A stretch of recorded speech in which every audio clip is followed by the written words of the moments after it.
right, it's early Saturday morning. We've got a big weekend ahead of us. We've got two things we're going on a road trip for. About 600 miles. We're going up to Burnet, Texas to see the 29th annual Bluebonnet Air Show and Car Show. So we're going to go feature that. Then we're going to head down to Baytown, Texas to the Texas 2K21 where Cletus McFarland, if anybody knows who that is racing this weekend, and I'm taking my son Timothy with us, and we're very excited. So let's get on the road and see what we can find.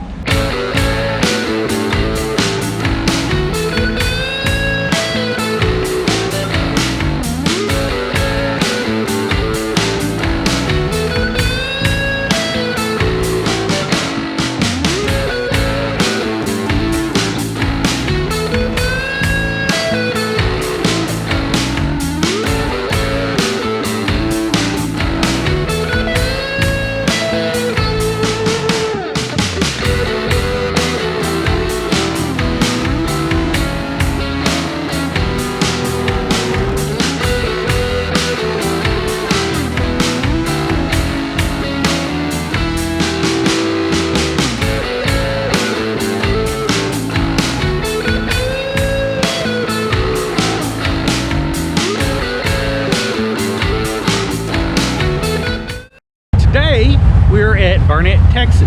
We're attending the 29th annual Air Show and Car Show.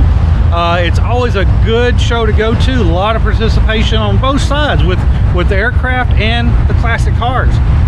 It's always a good one to come to because it's not too large. There's not a lot of walking, but it's a great one to go to. So today we're going to be showing a lot of demonstrations of the aircraft, but we're also going to be focusing on the cars that are featured here at this show. They've got a really good participation level, a lot of cars I haven't ever seen before.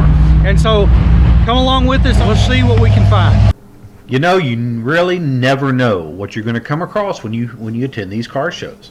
There are so many different unique vehicles that people own out there that it's always a treasure hunt. And this is one of those rare treasures that I've come across. This is a 1977 Pontiac Can Am. Now, you probably have never heard of one. You've probably never seen one. I have only seen these in pictures, but they are a very unique, rare, but sadly forgotten classic car of the 1970s. By the end of the mid-70s, the glory days of the original muscle car era was a thing of the past. Skyrocketing gas prices, inflated insurance premiums, and government regulations had pulled a triple whammy on all car enthusiasts. The result was a wildly different automotive landscape than that of just a few years prior. While Ford was promoting its Pinto-based Mustang II and Chrysler had abandoned performance for the fine Corinthian leather, Pontiac was one automaker that refused to go quietly into that night. By 1975, the GTO model had vanished altogether. And with the GOAT no longer in the mix, the Trans Am had become Pontiac's only performance model. But the Firebird was only a shadow of its former self, offering a lot more show than it did go. In 1977, Pontiac released a special limited edition version of the Le Mans Sport Coupe that served in spirit a successor to the GTO called the Can Am. Though it lacked the outright grunt of the GOAT in its heyday, the Can Am extroverted style and big block power provided an option for muscle car enthusiasts during the height of that era. Available only in cameo white with yellow, orange, and red accent stripes running along the hood, door, and rear deck, the Can Am's visual performance credentials were further enhanced by louvered rear windows, a three-piece ducktail rear spoiler, color-matched Raleigh wheels, and a shaker hood scoop. Now the latter of which the Can Am team had borrowed from the Trans Am's part bin. But unlike so many of its contemporaries of the day, the Can Am wasn't simply a sticker and wheel package. Though burdened with emissions equipment, underneath the hood lurked a W72 400 cubic inch D-port V8 that was not unlike the power plant that Pontiac installed in the GTO back in 1967. Albeit with significantly lower power than the GTO, its output was 200 horsepower and 325 pounds of torque. In April of 1977, Pontiac had a plan to produce 5,000 Can-Ams, and they appeared to be on track to hit that target. But after completing only 1,133 units, a major snafu hit the plant, bringing production to a grinding halt. After a mold for the rear spoiler was damaged beyond repair, and the builder, for whatever reason, didn't have a backup. This issue would lead to a small batch of Cameo White Le Mans Sport Coupes that were sent out to dealers, mechanically outfitted as a Can-Am, but wore none of the visual upgrades. While the company weighed their options, Pontiac ultimately canceled the Can-Am program in mid-June of 1977 and told dealers to expect an influx of white Le Mans coupes equipped with TA engines and Grand Prix interiors upgrades, but not the Can-Am model. Today, there are only very few of these forgotten classics in existence. So when you come across a 1977 Pontiac Can-Am, know that you are looking at a very rare treasure.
From the left, the Gator.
So if you're really wanting a classic car, a collector car, whether top of the line, mint condition, straight from the dealership condition, or a daily driver that you can fiddle with, you can play with on the weekends, you can soup it up, you can make it whatever you want it to be.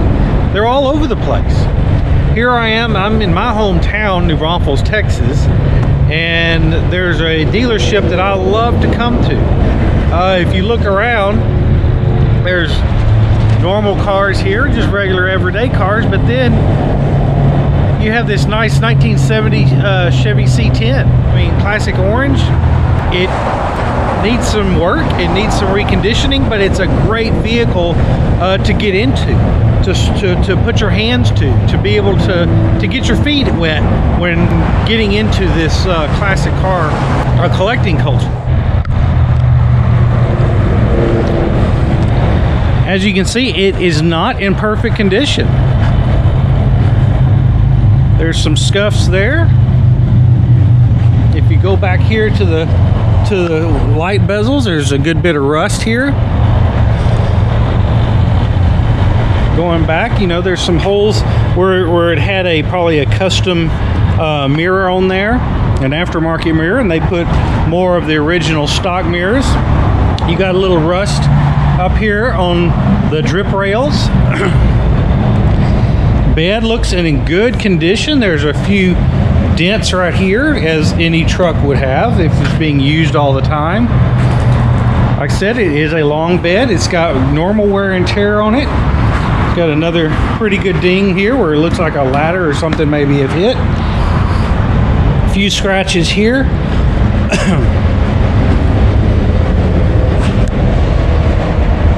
But overall, it's a CST10 350. It's got the 350 V8 in it.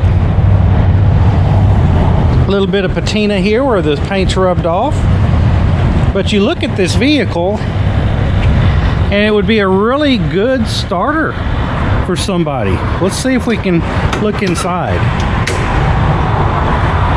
If you look, the door panels are in very good condition. You can see where somebody has had their elbow hanging out the window here, you know, rub that paint off. Now if you look at the interior, I mean, this is the original interior in here. If you look, you've got the embossment here from the original. The back of the seat is actually fairly good. There's some little cutouts here where you can see. Now if you look at the regular driver's seat, yeah, this is definitely going to need some work. But you got good gauges. Look at the dash. Look at the dash. There is no cracks on this dash whatsoever. The carpets are in good shape. The headliner, it looks like it has actually been redone, but they did a good job doing that. Some old surface rust here.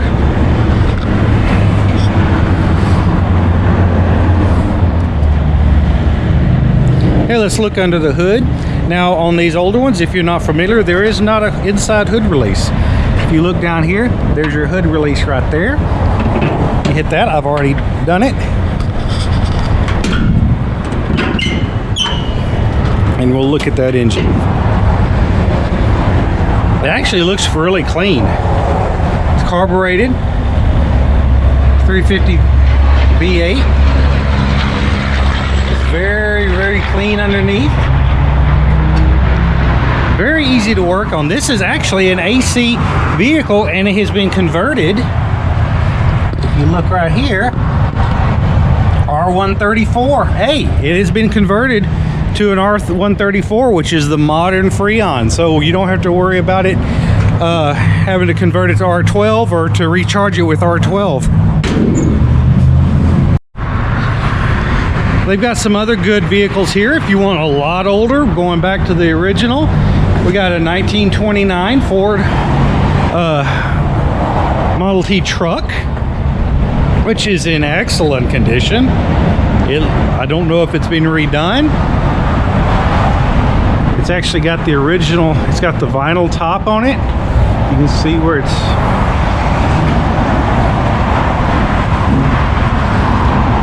let's look inside.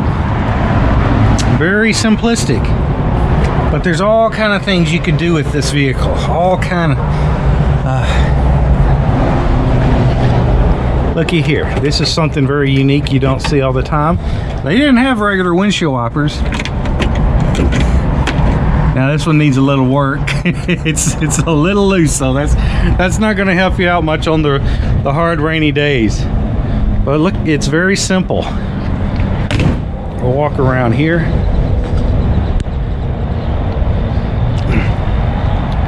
Very good condition. A little crack in the window here, but that shouldn't be that difficult to get replaced. Now this is what I love. Oldsmobiles. I love Oldsmobiles. It's just a nice example of a bygone era. It's an 88 Oldsmobile, 88 Futurematic.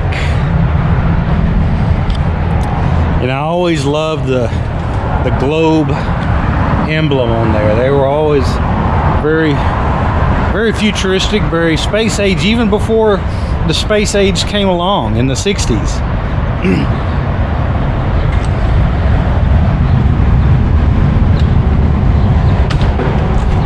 This is a 1950 Oldsmobile 88. And look at this globe symbol here on the steering wheel. 3D under the plastic. Your AM radio deluxe, got the clock. Now this does have the original interior in it. And it's done very well. Let's look in the back seat. There's actually some extra parts back here, but you had a little grasp handle. You had your ashtray, which pulls down. But if you look at this vehicle, this is very clean. It's a very good example of something that you would just start off with. It's not perfect, but if you like to get your hands dirty, if you want to get into the hobby, this is a great vehicle to go to. Any of these are. These are all beautiful vehicles, but they're not in perfect condition. They can always use your touch. I mean, for instance, if you look right here, I don't know if you can see that little bubble, but there's some rusting under there that you would have to notice, but you'd understand that going in. But overall, this is a very clean vehicle. Let's look under the hood here.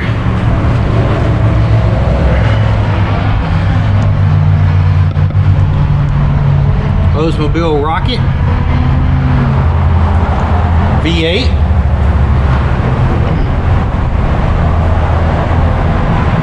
What you could do with this just cleaned up. Just imagine that. Like I said, but if you look here, those parts in the back, there was a grill that goes right into here, and so that's what that is. So that's a 1950 Oldsmobile 88. Let's see what else they have. Now again, this is at the same dealership, and if you look around, there's just a lot of other late model cars here, but this is one that they have under the cover. This is a 1973 Nova SS. It's a very beautiful restoration.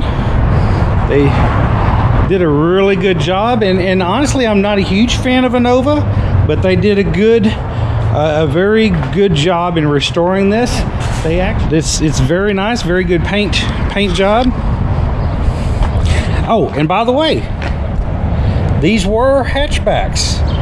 That's not a full trunk, that's a full hatchback if you're not familiar with those. Let's take a look. Let's take a look here. Very good door panels done. I mean, they're solid plastic. Have a little bit of wood trim here and here, but the handle is in a good shape.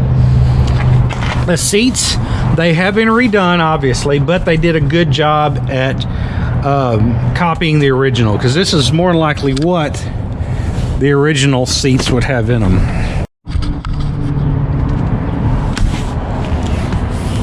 Got the nice back seat done well. Headliner is done well. They have the original GM dome light. Good carpets have been replaced. It's got new pads in it, new floor mats. Let's look at the dash. The dash is in very good shape. It's got a classic AM radio. It's very simple. The dash is very short. Look how short this dash is compared to cars today. No mirrors, no vanity mirrors.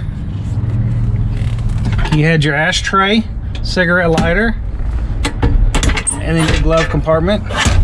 Again, very simple. Automatic. You had your battery temperature, fuel, and oil gauges on the floor. But again, this is a very simple car, and this one runs about 19,000, a little over 19,000, but for a nice example of restoration like this, it's not a bad price, and I'm pretty sure that they will negotiate with you. So again, here on Driving the Classics, we really focus on the hobby of the collector car and the classic cars, because it can be such a rewarding experience to be able to own one of these beautiful vehicles and to be able to put your own touch into it, to put your own customized features in it, to use your own hands to make these vehicles your own. And they're all over the place. You just have to know what you're looking for. You got to know where to look. So today we have featured the 29th annual Bluebonnet air show and car show here in Burnet, Texas. And then I just wanted to show you an example of a local dealership, local regular car dealership that features some classic cars every so often. And so it's just fun to be able to go look, be able to dream, be able to say, hey, what would I do with that vehicle? What would I do with that car if it was mine? And then work towards that goal. As I had mentioned before in one of my other videos, I was going to be making an announcement. If you see on my shirt right here, it says Finding the Classics. I am introducing a new location service for classic cars and collectible cars. It's called Finding the Classics. I will post the link to my website, Finding the Classics, in the description. Go there, contact me, and what I'm doing is, if you're having issues or if you have questions on finding any kind of classic car, any kind of collectible car, I'm there to help you. I will help you through that process, from understanding what kind of vehicle you're looking for, what kind of budget if you have a certain budget, what you can afford, what you can do, and help you as much as possible to find the car that you've been dreaming of, and to get you into that vehicle, to get your hands on that steering wheel so you can drive down the road happy, satisfied, knowing that you have the right vehicle. My business is Finding the Classics. I'm here to help you find what you're looking for. So thank you for watching Driving the Classics. I will have regular episodes featuring different classic cars, different car shows. We're going to go to some drag racing, and so it's going to cover the gambit within the car community. Thank you for being here. If you want to see more, just hit the subscribe button down below. If you want regular alerts, ring the bell and you'll get an alert every time a new video comes out. I'm happy for you to come along on my journey to explore the world of classic and collectible cars, and I hope that I can come on your journey and help you within your journey to find the classic car of your dreams. So once again, thank you for watching. driving the classics, go to my website, and we'll see you next time on Driving the Classics.